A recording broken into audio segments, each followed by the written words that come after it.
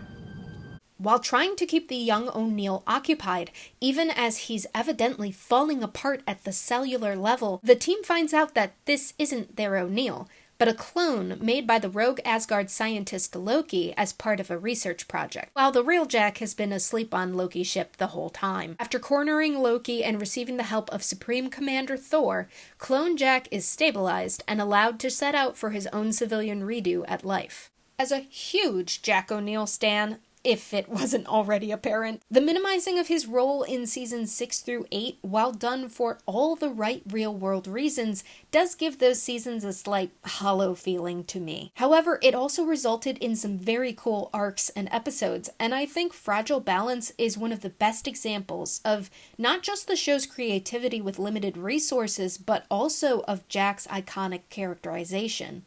Between the casting and talent of Michael Welch to give us pint-sized O'Neillisms and the consistency of the writer's grasp on Jack's voice, I had no problem accepting that this was a Jack episode, despite being mostly devoid of RDA's presence. His energy was mimicked respectably well. I also enjoyed the extra lore drop on the Asgard, properly justifying in-universe both the Roswell Grey conspiracies and the Norse culture's trickster god by portraying Loki as a rogue scientist outside of the formal Asgard purview. But alas, the one thing that I simply must complain about on principle, I'd sort of like to pretend the final scene of the episode doesn't happen. Or at least that when Jack drops his clone off to start his new life as a high schooler, certain comments and looks between characters don't happen. 'Cause, that's still a 50-year-old man in a boy's body, right? Ew. Listen, you don't understand the seriousness of your condition. And you still don't realize who you are talking to! I don't give a damn! You don't belong in that man's body, and I intend to take it back! While multiple personalities shuffle through control of Daniel's body, and Dr. Frazier serves as chief mediator to keep the peace, SG-1 goes back to find the culprit of the attack, the only conscious survivor from the ship, who himself is housing multiple people, with the hope to save as many as he can before the vessel loses all power. The trolley problem of saving one non-consenting man's life versus preserving multiple people who, by physical standards, have already been dead for some time, eventually resolves with the passengers Daniel took on being transferred to the survivor, and Naquadah generators being given on loan to power the ship's systems and revive its remaining inhabitants. Moments where our plucky heroes have to fight for control of their minds or bodies always lock me in. They're excellent displays of the character's inner strengths and weaknesses. We don't get to see much of Daniel proper showing up in the episode, but even his brief moments in control hit hard.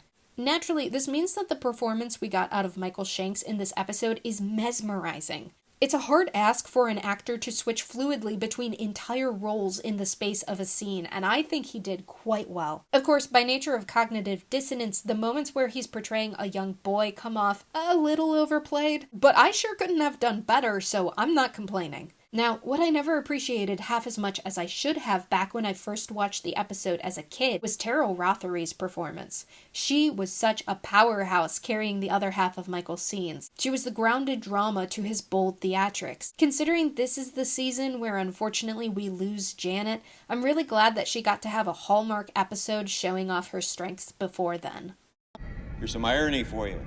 Carter had this thing fixed like that. No offense there, Siler. None taken, sir. It's a no-good, very bad series of days.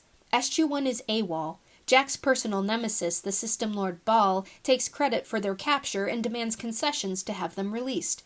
Asylum-seeking System Lord Camulus is being difficult. An alien flora sample is turning Cheyenne Mountain into a jungle, and that's not to speak of all the meetings, paperwork, and presidential preparations Jack has on his plate. But it gets better. Ball's bluff is called. SG-1 comes home unharmed. Camulus gets his comeuppance after attempting to give the SGC a booby-trapped ZPM. The plant ends up being weirdly useful. And turns out the president is happy with Jack for handling his job so well. Maybe he doesn't have to resign after all. Does this have one of the most contrived resolutions in all of the SG-1 canon? Yes, I do think so. I give the show credit. Most of the time, when circumstances align too conveniently, it just as often leans in the favor of the bad guys as it does the good guys. But the difference between life or death for literally the entire Earth solar system comes down to a fluke discovery during the attempted culling of a plant. Sure, without flooding the base with plant-unfriendly radiation, science personnel might have managed to run a different diagnostic, giving them the same intel on the booby-trapped ZPM without also setting it off, but really? Not to mention the threat of SG-1 being captured was nothing more than a bluff. And yet this episode is so charming to me. Maybe that's because it's such a Jack-centered episode that it's straight-up character study disguised in pulpy sci-fi conflict. The many complex facets of the character are displayed in every range from blatantly spoken to subtly wedged in between the lines. Not only that, but we get to have a subplot that, while relevant in the end to the main plot, exemplifies the sort of nonsense the SGC must face on a regular basis that isn't of a world-ending caliber. It feels, for as fantastic as it is, like something mundane that fleshes out the world-building that we already know must be there behind the main adventures. It also shows off the absolute necessity of many of the background characters we've come to love to this point. You know, a bag of sand with a hole in it is not an accurate timing device. You are an evil man. Cam is stuck with the Sodan, Jaffa warriors with dimension-shifting tech and fancy fighting skills, because now that he's killed one of their own during their ambush of the team, he's got to go through a ritual death match. But the warrior isn't dead. He's at the SGC where the rest of the team is trying to heal his wounds and talk him down from the propaganda of the Ori. Cam does the latter with the Sodan as well, and whether or not his words truly sink in for the village leader, he at least manages to endear himself to his trainer, Jolin, who ultimately fakes Cam's death and allows him to go free rather than taking the culturally expected revenge he was due. While a lot of my favorite SG-1 episodes and moments focus very heavily on weighty character interactions or snappy banter or smidgens of good old-fashioned dread and body horror, I do so love good fight choreography.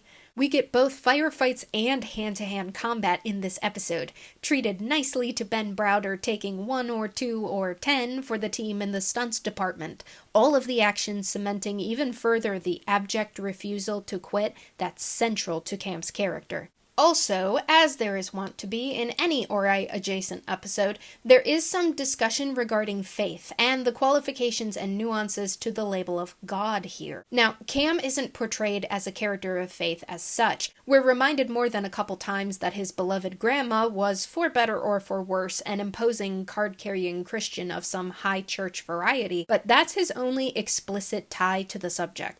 Yet I do find his words and Ben's acting in this episode, when paired with snippets from other episodes, to be potentially indicative of Cam's deeper, if complicated, opinions on the existence of what I'm going to call, in this universe rife with higher powers, the highest power. I'm not going to analyze here, because that would turn into a whole tangent, and again, I don't think Cam was written to be seen as a man of any convicted belief, so I don't want to read my theories into the character. But, as a card-carrying Christian myself, I am unsurprisingly going to have a bias for any time my favorite media has a character who, maybe kinda sorta, is allowed to have a not altogether negative outlook on divine encounters. As a final side note, I very much enjoyed the supporting characters in this one. Hiring actual brothers to play brothers is based, and I became very quickly attached to Jolan through Jason George's solid performance. However, I do have a bone to pick when it comes to the last 2 seasons and the show killing off cool supporting characters. But that's a different story.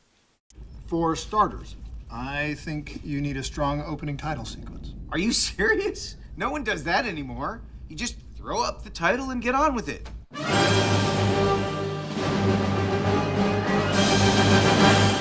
Skits. Constantly just skits. Oh man, what can I say? 200 is a blast. I laugh, I cringe, I smirk at the fourth wall smashing, I laugh again. And while this episode is obviously a grand exhibition of the production team's self-awareness, that trope savviness and humility from the creatives is one of the many meta reasons I love this series. To see a show crew willing to admit creative missteps and not just sweep them under the rug, but acknowledge them with some friendly fire teasing at their past selves, makes for a good example to other creatives in any field. On the whole, take your craft seriously, and yourself unseriously. Make sincere art, and be humble while you learn to improve. Treat your audience well, and they'll love you for it forever. Now, naturally, SG-1 isn't the only series that gets a good-natured wink in the episode, and just as fun as spotting all the ways the show references itself, or even creates new, if not nebulous lore to fill out the episode, is spotting both the wildly obvious and less overt nods to other programs. Speaking of other programs, even though I'm neutral on the Martin Lloyd trilogy as a unit, I do love to see Willie Garson on screen. I may have first found him through SG-1, but I'll always remember him most fondly as another universe's suspicious little oddball, White Collar's Mozzie. Given him and the involvement of RDA and Don S. Davis, it's just a feel-good cast. Now, if only we'd gotten some proper nod to Corin Nemec, whether in all the fourth wall demolition work or even a fleeting mention of Jonas Quinn, I think it would have been a perfect no-notes series celebration. I'm sure the hostages would disagree with that. They're fine, we're not gonna hurt them. Unless you get cute, in which case there's gonna be killing. And whatnot. With the help of a local researcher and the pesky interference of a well-meaning moron of a museum guard, Vala's expertise in thievery and Goa'uld technology helps the team dial home. And despite the tension from the hostage negotiators of the ruling government, SG-1 talks their way into being allowed to leave in peace. I recently found out that the SG-1 cast and crew have a bit of a difficult relationship with bad guys, seeing as they were filming it when they learned of the show's official cancellation. It's such a shame because obviously it being here on the list means it's an episode dear to me. It's not a groundbreaking episode, there's no impactful emotional scenes or show-stopping humor or philosophical quandaries, it's very benign.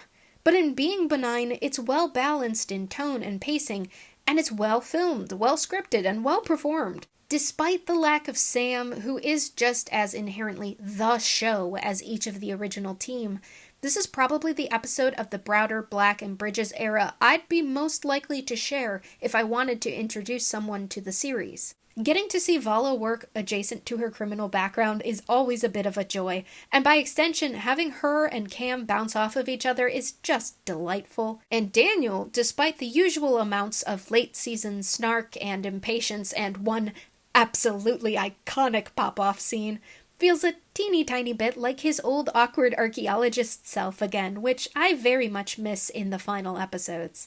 As a small addendum, I think the episode manages a nuance that we don't always get to see. While SG-1 is by all means our protagonists of the episode, and while supporting characters from other planets of the week are usually of the same functional quality and depth, Bad Guys manages to strike a tone that makes the local aliens easy enough to connect with, to the point that SG-1 actually feel like outsiders. Not like heroes who are saving the galaxy or looking for ways to protect their planet, but like the hapless adventurers they always were. Alien wanderers from a little blue dot of a planet somewhere way out yonder, just looking for a way safely home at the end of the day. It's really quite endearing. So, that is that. I'm really happy to have found there's at least one episode from each season represented here. Except for Season 5. Sorry, Season 5, no shade intended, you were perfectly fine. It shows that no matter the changes in cast, tone, or background story arcs, this was one fabulously consistent show. Before we head out, who wants a handful of honorable mentions? Me. It's me. I want them. Rules of Engagement. Weirdly wholesome. Has a nice optimistic ending and side characters that are easy to empathize with. Foothold. Has my two favorite early season recurring military guys, Major Davis and Colonel Mayborn. And I love Sam getting to go out and save the day by kicking butt and yelling at Mayborn. Crystal Skull. It's such a goofy episode, but immensely quotable, great energy, giant aliens. Upgrades. Heck yeah, give me super-powered SG-1. Give me the downfall of roided-up hubris. Give me the setup for divide and conquer and that unresolved romantic tension. The Pegasus Project. Seasons 9 and 10 have so many oops, we screwed up and things are dire episodes that the resolution to this one healed my soul immensely. Also, Daniel's arguments against the Ancients' non-interference as always made for really fascinating philosophical television. If there are any beloved episodes of yours that you would like to talk about or ask how I dared to neglect them, yes, you. I am calling you to the stage. Shout it out in the comments below. Bye for now. Psst. Hi. This is the not-so-secret end credits scene where I go all red strings on a corkboard because I like analyzing things and I wanted to see if I could find any interesting threads connecting the episodes, and this is what I found. 7 of the episodes in this list were, to memory, favorites of mine the first time I watched the show as a teen. The remaining 6 I'd either forgotten or came to appreciate more the second time around. 5 episodes, or 38% of that whole exploring sentience and the value of a life thing. 3 episodes, only 23%, but still a topic worth noting, where the characters they focus on for the majority of the episode are there, but not really. The most common contributing writer was Brad Wright at 4 episodes, or 31%, and the most common director was Peter DeLuise at 7 episodes, or 54%. Anyways, I'm done now. Probably.